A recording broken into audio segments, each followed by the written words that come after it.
সত্যি খুব ভালো লাগছে এখানে, এত শান্তি পাচ্ছি।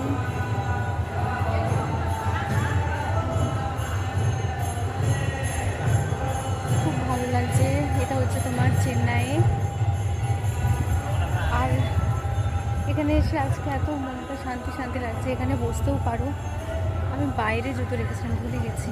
এখানে খুব সুন্দর বসার জায়গা আছে, সব বসতে পারে এখানে। খুব সুন্দর বসার জায়গাটা।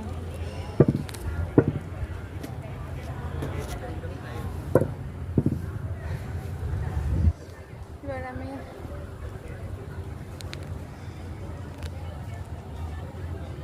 ব্যাস, এবার আমি এখান থেকে ডাইরেক্ট আমার রুমে যাব। চলো আবার দেখা হবে, বাই বাই।